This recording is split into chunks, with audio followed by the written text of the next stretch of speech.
keunikan bagaimana Gus Dur dan Pak Harto terkesan berganti seragam begitu.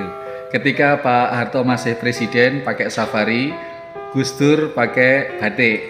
Bertemulah beliau berdua, kemudian di masa yang berbeda ketika Gus Dur jadi presiden pakai safari, kemudian Pak Harto ganti pakai batik. Ini momen yang jarang orang memperhatikan.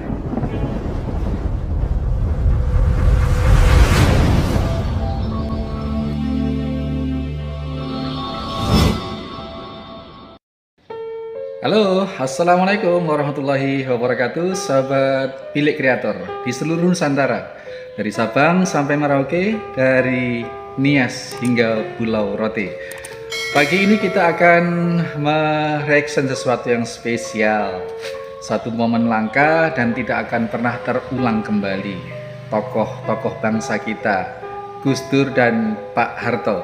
Ada beberapa keunikan yang akan kita tampilkan di sini, diantaranya kita potret, kita sorotin keunikan bagaimana Gus Dur dan Pak Harto terkesan berganti seragam begitu. Ketika Pak Harto masih presiden pakai safari, Gus Dur pakai batik. Bertemulah beliau berdua, kemudian di masa yang berbeda ketika Gus Dur jadi presiden pakai safari, kemudian Pak Harto ganti pakai batik. Ini momen yang jarang orang memperhatikan. Nah, Bilik Kreator melihat hal ini sebagai sesuatu yang unik. Nanti akan kita lihat bagaimana kebersamaan Pak Harto dan Gus Dur ini di berbagai momen ya, bagai momen resmi maupun tidak resmi. Bagaimana kemudian Pak Harto juga seorang yang religius. Kita akan tampilkan beberapa momen-momen Pak Harto, apakah itu berada di tanah suci pakai kain ikhram atau sedang sholat. Kemudian nanti di akhir video ini akan kita simak ya pidato Pak Harto, bagaimana kesiapan pidato beliau di momen-momen yang menegangkan begitu, bagaimana lampu sorotnya itu sangat mengganggu beliau sehingga minta dipadamkan lampu sorotnya.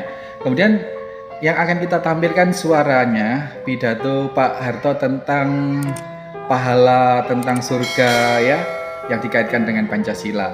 Kemudian nanti di akhir video ini kita simak bersama bagaimana kejenakaan Gus Dur menceritakan tentang kebersamaan dengan Pak Harto, ditawari taraweh bersama, tetapi Pak Gus Dur menunjukkan dua versi taraweh. Nanti akan kita simak.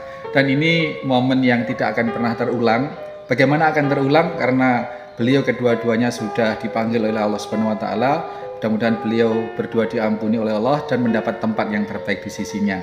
Kita simak ya, kita simak satu persatu yang saya ceritakan tadi itu.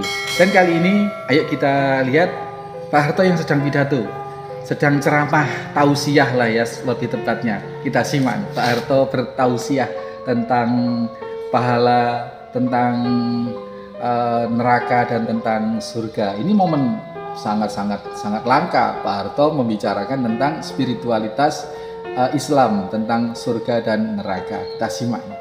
Dan pahala itu akan menjadi bekal hidup nanti di akhirat. Terus tidak ada ruginya sebetulnya. Karena Pancasila menjadi dasar negara, ideologi dan pandangan hidup kita dalam kehidupan kita bernegara, berbangsa dan bermasyarakat. Semuanya harus ikut serta. Jadi kalau perlu pengorbanan, maka penghayatan pengan Pancasila yang disebut Eka Prasetya Pancakarsa harus diwujudkan. Dan tidak akan berat. Karena masalah ikhlas. Kalau semua keikhlasan, Tuhan yang Maha Kuasa akan mengetahui, meruahkan pahala. Dan pahala itu akan menjadi bekal hidup nanti di akhirat. Terus tidak ada ruginya sebetulnya. Ya rugi pada waktu di dunia, tapi di akhirat nanti tidak akan rugi. Tapi sebaliknya, kalau ngotot di akhirat nanti tidak masuk di surga, terus di pintu aja, mungkin belok di neraka mandaran. Karena apa?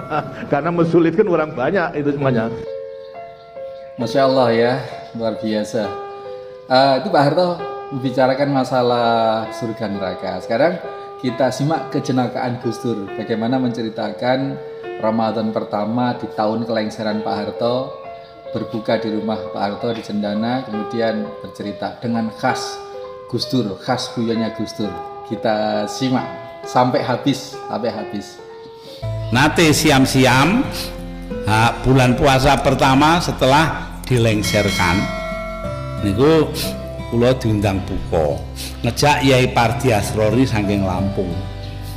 Wah mriku mantun buka dijak niku napa namine jamaah maghrib. Mantun ngoten niku minum teh.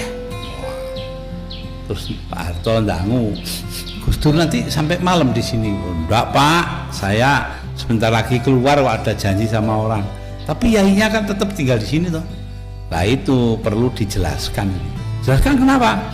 Loh Yai Pardi ini orang 4 kilo dari metro ini desa pisan. Ayo wis. Jadi kalau dia itu tradisional sekali, anggap saja kolot itu pantes ae gak tau rundunya. Nah terus penjelasannya apa?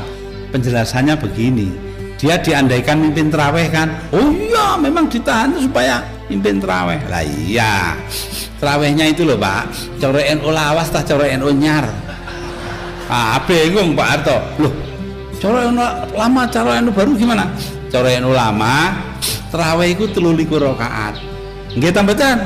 Nggih, kabeh tembung-tembung yang NU ngoten. Lah terus Pak Harto takok, "Lah cara NU baru gimana?" Cara NU baru Pak, diskon 60%. Lho sakniki lak kata sing terawih 11 rakaat e. Lah niku lah 20%. Nah niku anu napa 11 rakaat niku lak 40%. Dadi napa diskone luwih kathah lah gampangane. Nggih. 22%, 22 rakaat. Oh Pak Harto ngoyu kepingkel-pingkel. Ampun kula tilar. Wangsul terus Mbak Tutut kula badhe mlebet montor. Gus, apa? Bapak itu sejak lengser belum pernah segembira ini. Ya alhamdulillah, Mbak.